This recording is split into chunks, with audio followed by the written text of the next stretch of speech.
este momento damos paso a la conferencia magistral inaugural intitulada La unidad pluriétnica del Estado-Nación, interculturalidad y libre determinación, que será disertada por la doctora Natividad Gutiérrez Chong, de quien se leerá su síntesis curricular. Socióloga egresada de la Facultad de Ciencias Políticas y Sociales por la Universidad Nacional Autónoma de México. Maestra y doctora por la Escuela de Economía y Ciencia Política de la Universidad de Londres en el Reino Unido. Ha formado y coordinado numerosos proyectos de investigación, entre los que destacan estudios sobre intelectuales indígenas, mujeres y nación, nacionalismo y etnicidad, tráfico de personas y racismo, democracia e interculturalidad. Es creadora de la base de datos denominada Organizaciones Indígenas y Conflictos Étnicos en las Américas, la cual es una base de datos digital que aplica las tecnologías de la información en temas de democracia, interculturalidad y conflictos étnicos en el continente. Recibió en 2021 el reconocimiento al mérito universitario Sor Juana Inés de la Cruz. Forma parte del Comité de Expertos, proceso de consulta previa, libre e informada para el proceso de reforma constitucional y legal sobre derechos de los pueblos indígenas y afromexicanos del Instituto Nacional de Pueblos Indígenas de la Secretaría de Gobernación. Demos la bienvenida a la doctora Natividad Gutiérrez Chong.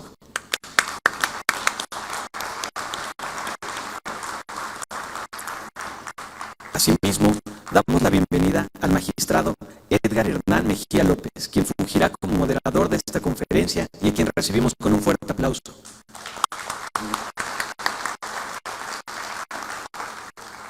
Cedemos el uso de la palabra al magistrado Edgar Hernán Mejía López. Muy buenos días a todas y a todos ustedes. Felicito el evento del día de hoy al Poder Judicial del Estado de México, su presidente, al doctor Ricardo Alfredo Osorio Cuellar, a los invitados especiales que nos acompañan, a los ponentes. Es un evento paradigmático, la importancia, trascendencia de la calidad y de a quién está dirigido este evento. A las hermanas y hermanos indígenas y afromexiquenses. No puede haber un evento sin ellas, sin ellos y para ellos. Es lo más importante, que somos operadores de políticas públicas de calidad de vida para combatir desigualdad, para combatir inequidad y desde luego que una prioridad del derecho, que es la justicia, que haya menos injusticias. Y la tarea fundamental del Poder del Estado de México y de todo Poder Judicial es transformar la calidad de vida del pueblo. Tenemos al peor de los tiranos, que es el tiempo encima, y ya nos leyeron su ficha curricular, lo cual es un tema que nos abona bastante por el tema intercultural, indígena y afromexiquense. El Estado de México y el Poder Judicial le reconoce, le agradece y le valora su participación. Sin más preámbulo, el auditorio es suyo. Muchísimas gracias por esta amable invitación. Estoy muy contenta de estar aquí y de compartir pues el conocimiento de una socióloga con tan ilustre audiencia y sobre todo pues con las autoridades indígenas que hoy nos acompañan. Pues voy a dar inicio a esta presentación. Preparé un PowerPoint, una exposición para que pues tenga un poco más de sentido lo que voy a compartir con ustedes. Bueno, la ponencia se titula La unidad pluriétnica del Estado-Nación, interculturalidad y libre determinación. Voy a hacer un breve planteamiento general para que me ubique, también pueda servir de guía a ustedes sobre qué es lo que voy a hablar. Primero, pues tenemos que, ya estamos desmantelando la idea de que pues el Estado-Nación, ¿no? La humanidad está organizada en estados y en naciones, pues está formada por una cultura, un gobierno, un territorio. Esto sabemos que pues no es así. A partir del siglo XXI, muchos dicen que este es el siglo de reconocimiento de las minorías, va a haber y está haciendo un reconocimiento muy importante.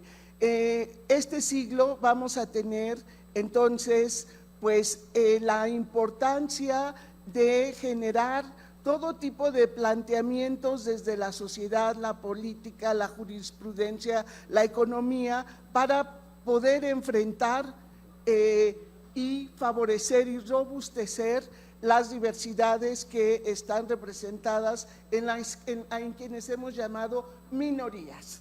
Bueno, así que vamos transitando, vamos a ir, ya está, no diría yo que rompiendo, resquebrajando, pero sí se está cuestionando la idea del Estado monoétnico y de que la nación, nosotros somos la nación, la gente es la nación, el pueblo es la nación, solamente estaba constituida por un grupo dominante que es el mestizo. Hoy sabemos que esto ya empieza a ser algo del pasado.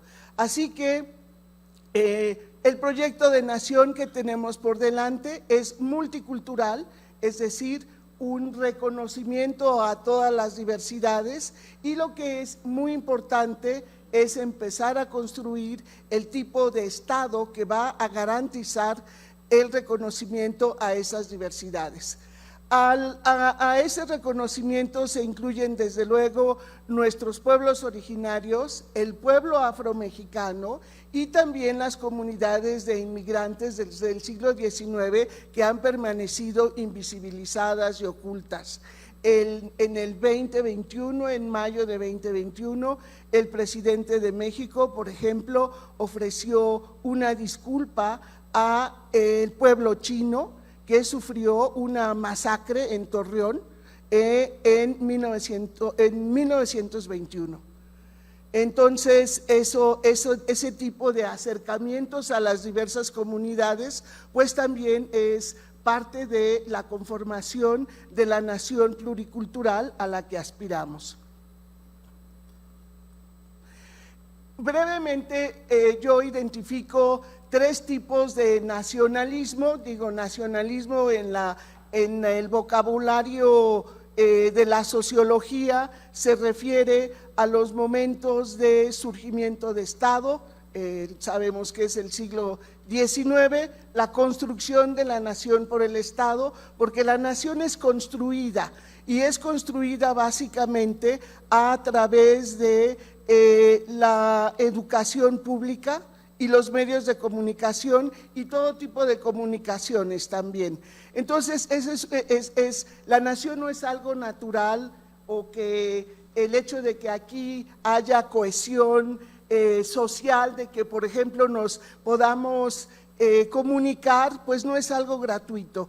Hemos tenido una educación pública estandarizada que nos ayuda a identificarnos como lo que somos y cómo nos queremos ver. Y luego el momento interesante que estamos viviendo en este siglo XXI, pues es justamente el reto de la nación multicultural y la construcción del Estado pluriétnico. Y ahora voy a pasar voy a mencionar algunos de los rasgos que conlleva este momento de multiculturalismo y reconocimiento a la diversidad. Bueno, hay desde luego que reconocer que en un estado donde no hay democracia, donde no hay un respeto a los derechos humanos, es muy difícil que haya reconocimiento a la diversidad, que haya también políticas públicas o acercamientos hacia la construcción del multiculturalismo y la interculturalidad.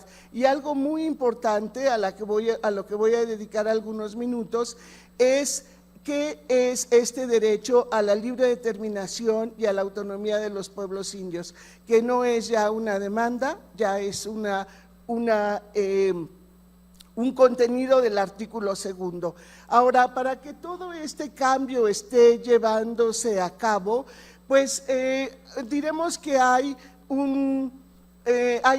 algunas de las causas de esta transformación, de la transformación del Estado al que me estoy refiriendo, es que, bueno, sencillamente desde abajo hay inevitablemente, y qué bueno para nuestra fortuna, una gran conciencia política y cultural de los pueblos indígenas que se expresa en muchas organizaciones.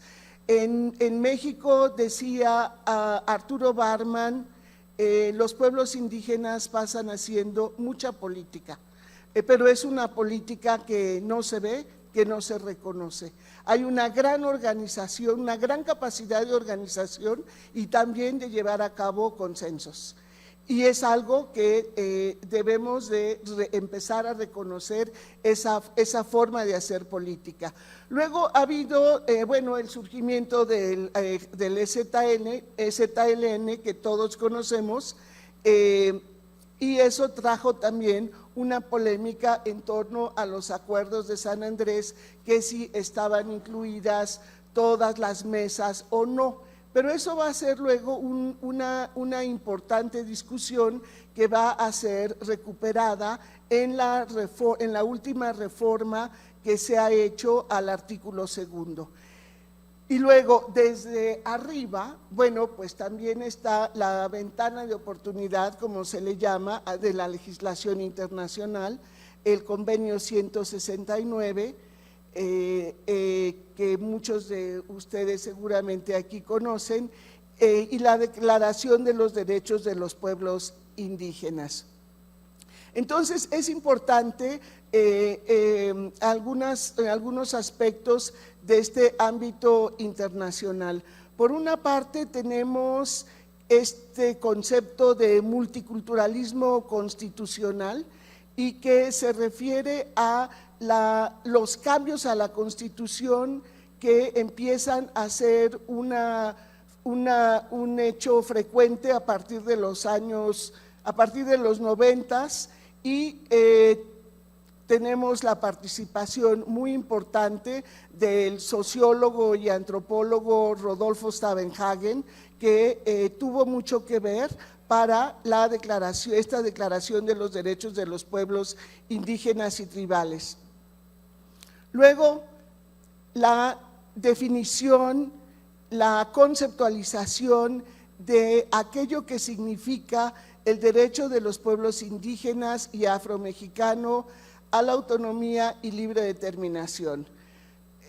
Aquí hay un autor, Michael Lund, que es de donde se retoma para Naciones Unidas las ideas principales, pero también otro sociólogo mexicano, don Pablo González Casanova, haría importantes contribuciones para el acuñamiento de este concepto. También hay un sociólogo gallego, Ramón Mais, que ha contribuido a la definición del concepto.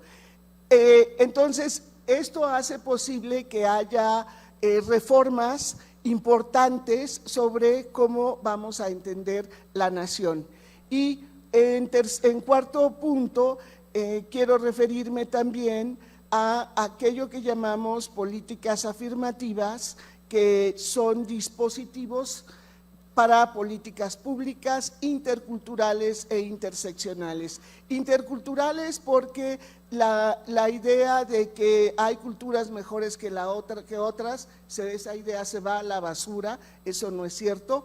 Todas las culturas son iguales y todos tienen el mismo valor el mismo valor en todos los sentidos. Y por otra parte también interseccionales, porque cuando hay, por ejemplo, una política pública para mujeres, pues no podemos pensar en que es para todas las mujeres, sino que esto debe de ser un poco compartimentalizado en grupos de edad. No es lo mismo una mujer de 16 años a una mujer de 60 años, no es lo mismo una mujer mestiza que una mujer indígena, no es lo mismo una mujer trabajadora o una ama de casa. Entonces, hay una gran diversidad y esto es lo que llamamos interseccionalidad.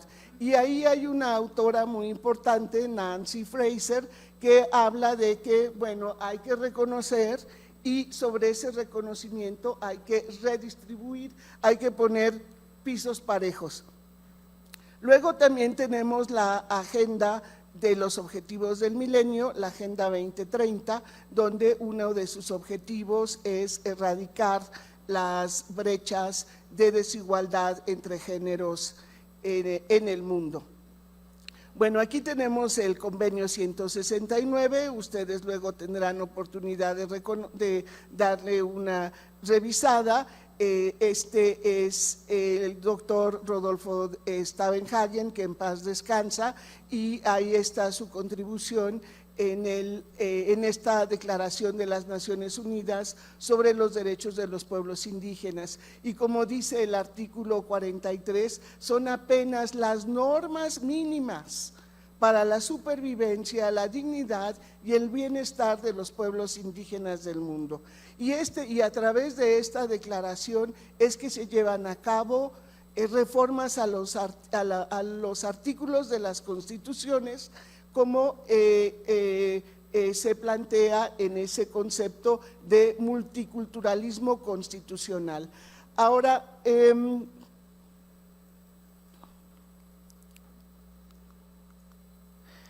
esta es la recomendación que hace Michael Lund sobre el concepto de autonomía, porque si se abandona la asimilación, la aculturación, la falta de reconocimiento a los pueblos indígenas, entonces se tiene que construir otra política, otra forma de relación, y esto es a través de la autonomía y la libre determinación.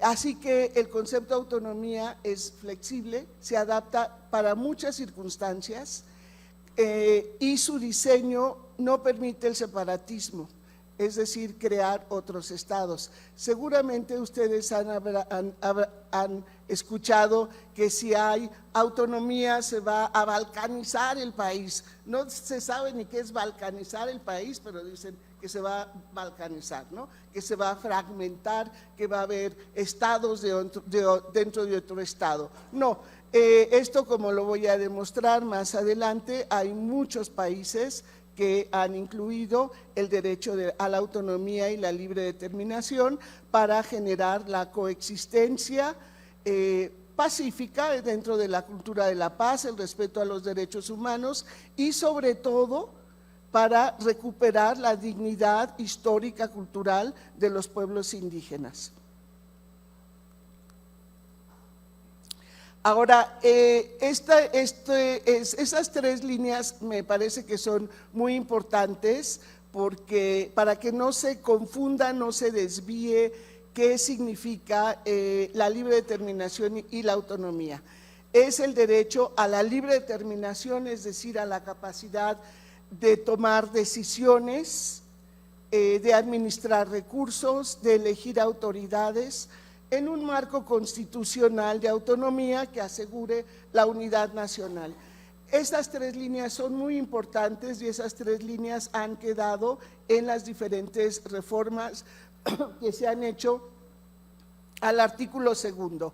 Ahora, en el año pasado se hizo entrega al presidente de México de una propuesta de reforma muy completa al artículo 2 y 16 artículos que actuarán en forma transversal y tiene contenidos muy importantes que no han estado en otras reformas, como recoger algunos de los planteamientos de los acuerdos de San Andrés. Las mujeres tienen un lugar muy importante ahí, el reconocimiento a los pueblos afro, la figura de sujeto de derecho público y también la libertad de asociación comunal o municipal para poder ejercer la libre determinación.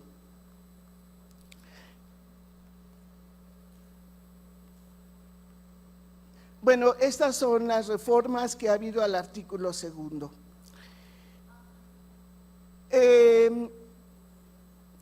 para que tengan una idea, pues en todos estos países se lleva a cabo la autonomía y la libre determinación. Entonces, tampoco es que se haya inventado en los caracoles zapatistas o en Cherán o en Ochuk la autonomía. Lo que sí debo de decir es que cada lugar la diseña y la aplica conforme a sus circunstancias, especificidades y necesidades. No hay una ruta común. La única ruta común es que la autonomía existe dentro de la unidad del Estado, y eso en parte hace que el Estado sea pluriétnico, porque no solamente va a ser el órgano de representatividad en todos los poderes para un solo grupo, para una sola nación mestiza, sino para todos los grupos que integran ese territorio y que están bajo la jurisdicción de un mismo Estado. Hay muchos tipos de autonomías. En México estas son algunas, y como decía, pues ahí también falta bastante diseño de política pública para construir las autonomías, y porque no todos los grupos van a acceder de la misma forma. Es también un paso gradual. Hay algunos diagnósticos interesantes que pueden ir ayudando a delinear cómo se irá implementando en cada estado de la federación de acuerdo a sus circunstancias. Ahora, ¿cómo es que el Estado se va transformando desde abajo? Aquí voy a plantear algunas cuestiones. A partir de 1940, cuando se implementó el indigenismo como una política de Estado cuyo objetivo era asimilar o mexicanizar a los pueblos indígenas. No se pensaba que los pueblos tenían que continuar con sus culturas, sus lenguas, sus tradiciones, su orgullo de pertenencia. No, se tenían que mexicanizar, aculturar, amestizar. Bueno, entonces ha habido la política pública del indigenismo, pues ha sido muy sistemática, y como decía, se buscaba erradicar la identidad indígena, pero pues no se erradicó. ¿Por qué no se erradicó?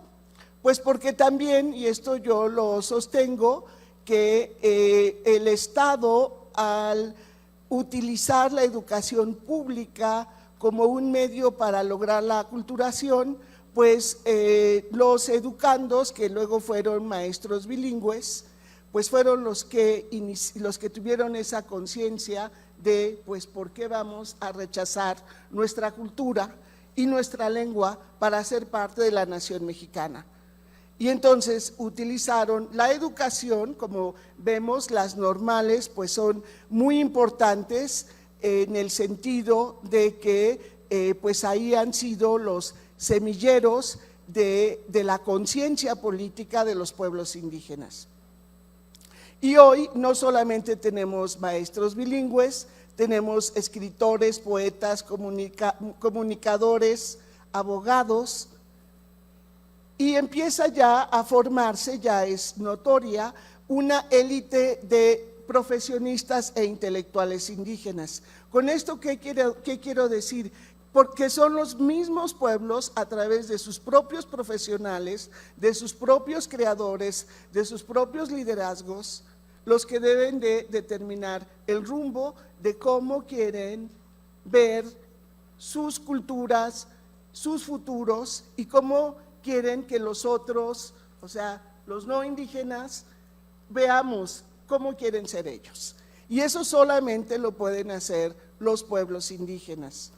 Y eso solamente lo pueden hacer los creadores, los profesionales, aquellos que están pensando, ¿sí?, en el pueblo. Y créanme que hay muchos, y eso da mucha alegría porque en el futuro seguiremos teniendo toda la riqueza de pueblos indígenas. Bueno, ya hablaba de los convenios internacionales y de la legislación internacional. Ahora, también quiero mencionar, aunque sea brevemente, que al principio decía que los pueblos indígenas hacen mucha política, fundan muchas organizaciones porque tal vez las cosas empiecen a cambiar en los últimos años o en el próximo futuro, pero los partidos políticos pues no tienen plataformas para incluir los derechos de los pueblos. Y cuando los pueblos se acercan a algunos partidos, pues siempre hay bastante decepción. Entonces, la cultura política indígena, que es muy sólida, muy visible, pues es también, no ha sido suficientemente valorada por la ciencia política convencional. Los politólogos piensan que cuando los pueblos indígenas se organizan, es por el EZLN, lo cual no es cierto, y que ese tipo de organización pues está fuera de los ideales de la democracia moderna. A los politólogos les falta bastante hacer un reconocimiento de las diversas formas de hacer política de los pueblos indígenas. Bueno, ya vamos terminando. Bueno, quiero terminar un poco con esta idea de cuáles serían los dos pilares importantes para construir un Estado pluriétnico o un Estado pluricultural. La diferencia entre lo étnico y lo cultural va a ser intrascendente, porque se usaba la etnicidad como una manera de subordinar. Todos los pueblos tienen cultura, ¿sí? Nada más que se usaba la palabra etnicidad como una manera de expresar subordinación a los pueblos indígenas. La nación tiene cultura, los pueblos indígenas tienen etnicidad. Bueno, eso se va a ir terminando. Hablaba de políticas públicas interculturales en reconocimiento a la equidad y la igualdad, la recuperación, el fortalecimiento de la diversidad de identidades, y también hablé sobre el tipo de política que debemos de ir construyendo, que está basada en la interseccionalidad, porque no solamente se trata de género, el género no se puede estudiar en aislamiento, como no se puede estudiar en aislamiento la clase social o el color de piel o el grupo de edad, sino todo eso todo ello confluye. Y por otra parte, el importantísimo derecho a la autonomía y libre determinación. Tenemos, a mí me parece que un reto muy importante a futuro.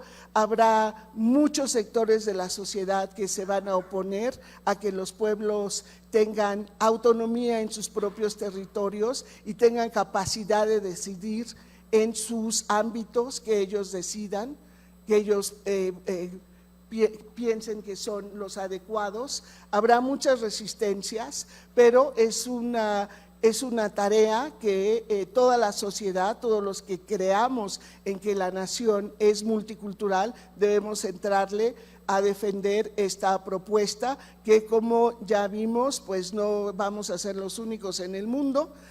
Hay muchos países que lo han logrado con mucho éxito. y tenemos que sumarnos a ese gran reto.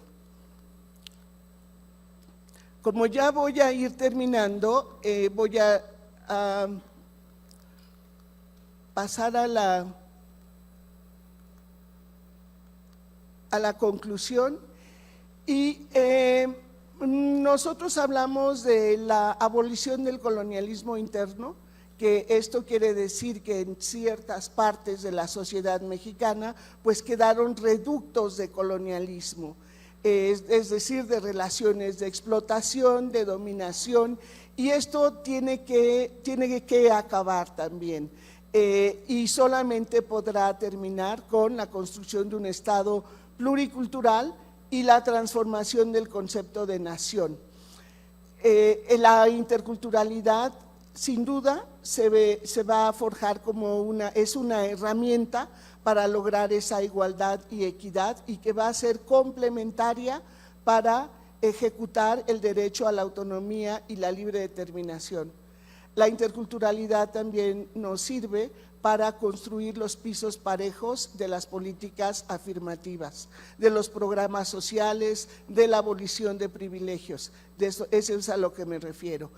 Y pues la construcción de la libre determinación a través de la cultura política india, que no el indigenismo. El indigenismo, recuerden, es esa política de aculturación. Esto va en camino opuesto. Y sin duda, las mujeres indígenas y las mujeres afro van a ser actores clave en la construcción de una nueva cultura política que va a redundar en una nación multicultural y un Estado pluriétnico en donde quepamos todas y todos. Muchas gracias por su atención.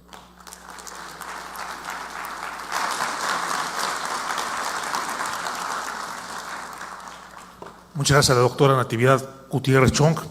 Nos llevó un retrato maravilloso de los clásicos de Comte, de Spencer, de Weber, al inicio de su plática, la teoría y la práctica, y contemporáneos, Casanova, Montemayor, Enrique Florescano. O sea, hay que ser ciudadanos todoterreno, igualmente autoridades y servidores públicos todoterreno, para entender, comprender y transformar la realidad. Estamos en un foro multitranscultural, gente de élite, estudiantes, indígenas, afros, y gente que va a transformar su Estado. Y el Estado de México es un reflejo de ello.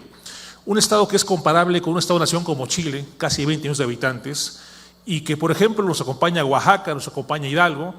El Estado de Hidalgo fue parte del Estado de México hasta 1869.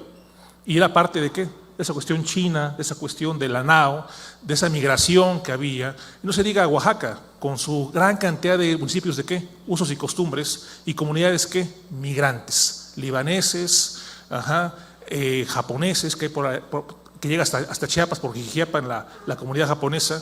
Y es el tema que hay que entender, comprender y transformar y dialogar. De ahí la importancia de la práctica que usó la doctora, la parte teórica, clásica, contemporánea, para llevarlo a la realidad. Yo quiero agradecerle, conocerle, lástima de la cortedad de tiempo, ¿sí? la vitalidad de su plática, y quiero despedirla con un fuerte aplauso y el reconocimiento del Poder Judicial del Estado de México. Muchas gracias.